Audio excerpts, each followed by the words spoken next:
ఇది ముందర పార్ట్, ఇది వెనకాల పార్ట్. చూడండి చూడండి చూడండి టైట్. ఈడ ఒక హార్ట్ చెప్పేసి సగం భాగం వేసి ఈడంతా షేడ్ చేసి ఈడ సి అని రాసుకున్నా.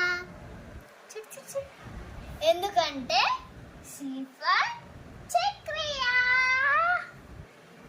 ఓకే మరి ఇప్పుడు మీరందరూ స్వామి కళ్యాణం చూసారా? మీ ఇంటి ముందర వచ్చిందా?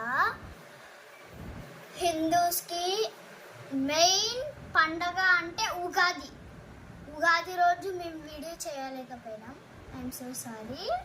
అందుకనే ఇప్పుడు చేస్తున్నాను. ఇదంతా ఇప్పుడు ఇది నైట్ ఇది నైట్ టైంలో చేస్తున్నానంటే చూడండి, నాకు కామెంట్స్ ఉండవు, లైక్స్ ఉండవు, ఏముండవు, వ్యూస్ కూడా ఉండవు. కొంచెం ప్లీజ్ సబ్స్క్రైబర్స్ పెంచండి. మీకు తెలిసిన వాళ్ళతో ఉంటే చేయండి కదా ప్లీజ్.